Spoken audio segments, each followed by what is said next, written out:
Missing cruise passenger found after bizarre disappearance in St. Maarten. A family vacation turned into every cruiser's worst nightmare when a 42-year-old passenger vanished without a trace in St. Maarten. No answers, no clues, just an empty cabin and a ship preparing to sail without her.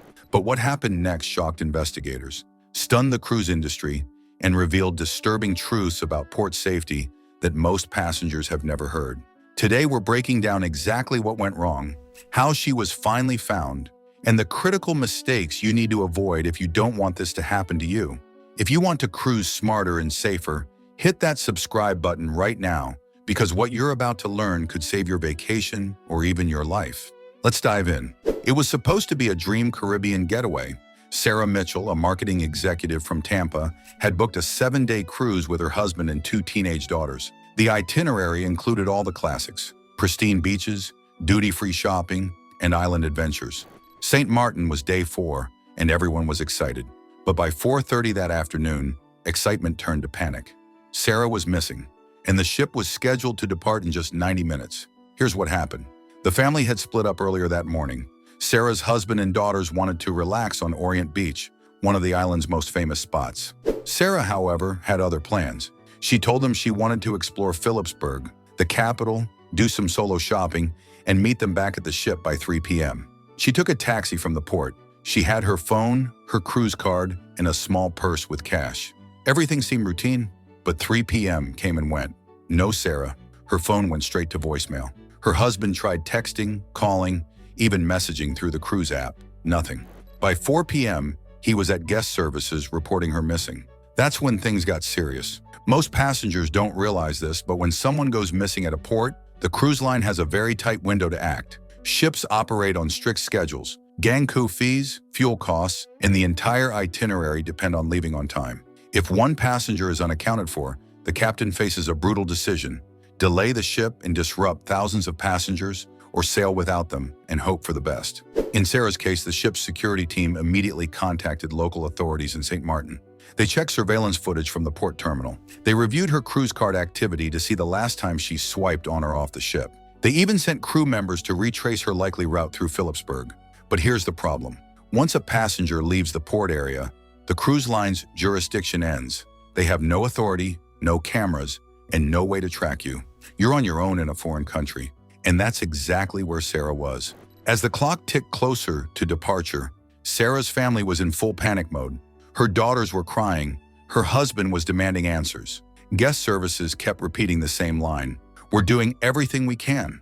But former cruise security officers say that behind the scenes, the real priority is damage control. The ship can't afford to miss its next port. The company can't afford bad press. So while they search, they're also preparing for the possibility that they'll have to leave without you. And that's exactly what happened. At 5:15 p.m., with no sign of Sarah, the captain made the call. The ship left St. Maarten.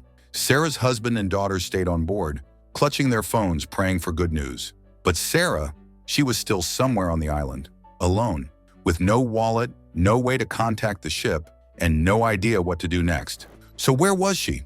Here's where the story gets bizarre. Sarah wasn't kidnapped. She wasn't injured in an accident. She wasn't lost in some remote part of the island.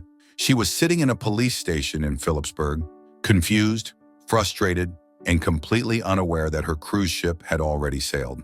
Here's what actually happened. After shopping in Philipsburg, Sarah decided to grab lunch at a local cafe.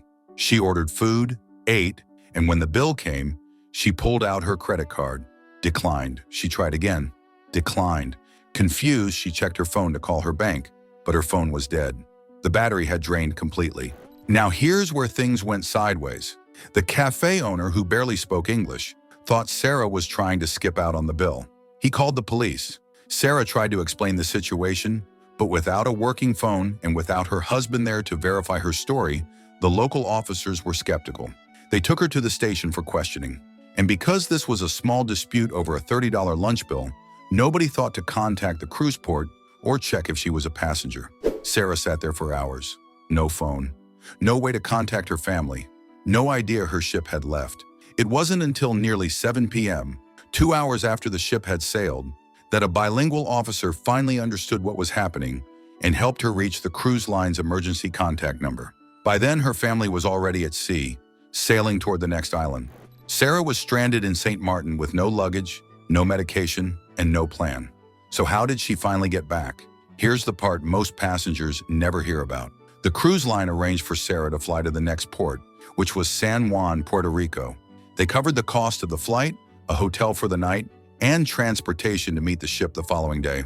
But here's the catch. This isn't guaranteed. Former cruise staff say that if you miss the ship due to your own actions, like being late or getting in trouble with local authorities, the cruise line can refuse to help. You could be stuck covering thousands of dollars in travel costs yourself.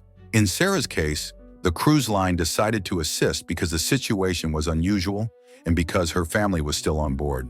But make no mistake, she got lucky. Now let's talk about what went wrong and how you can avoid this nightmare. First, Sarah's biggest mistake was letting her phone battery die. Your phone is your lifeline in a foreign port. It's your GPS, your translator, your emergency contact, and your way back to the ship. Here's the smart move. Bring a fully charged portable power bank. You can grab one on Amazon for $20. Keep your phone in low power mode when you're ashore. Download offline maps of the port before you leave the ship. And always have the ship's emergency contact number saved. Second, Sarah didn't have a backup payment method. When her credit card was declined, she had no cash, no second card, and no way to pay. Here's what seasoned cruisers do. Always carry at least $50 in cash, preferably in small bills. Keep a backup credit card in a separate pocket or bag. And before you leave the ship, check with your bank to make sure your cards won't be flagged for international transactions. One quick phone call can prevent this entire mess. Third, and this is the big one, Sarah didn't have a meeting point or backup plan with her family.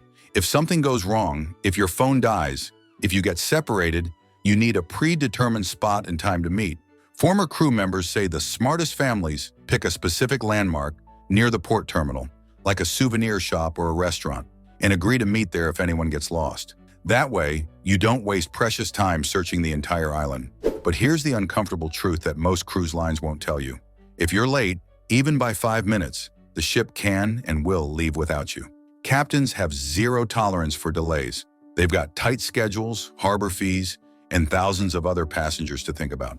One former captain admitted that he'd sailed away from passengers who were literally running down the pier, waving their arms. Why? Because waiting even 15 minutes can cost the cruise line tens of thousands of dollars in port fees and throw off the entire itinerary.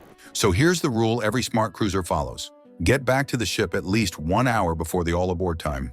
Not 30 minutes, not 15 minutes, 1 full hour. That buffer gives you time for traffic, long taxi lines, or unexpected delays. And it guarantees you'll never be that passenger watching your ship disappear over the horizon. Here's another secret most passengers don't know. Your cruise card doesn't just get you on and off the ship, it also tracks exactly when you leave and return. Security can pull up your swipe history in seconds. If you go missing, that data becomes a starting point for the search. But here's the problem. If you take a taxi far from the port, visit remote beaches, or explore areas without heavy foot traffic, the ship has no way to find you. The cameras stop at the port gates, the tracking stops when you swipe off. After that, you're invisible. That's why experienced cruisers always stick to high-traffic, well-known areas when they're exploring solo. And they always tell someone on the ship exactly where they're going.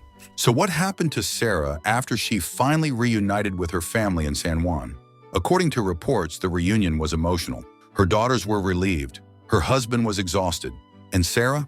She later admitted in an interview that she'd never fully understood how easy it is to get left behind until it happened to her. She's not alone. Every year, dozens of passengers miss their ships. Some make it back, others have to fly home early and lose thousands of dollars.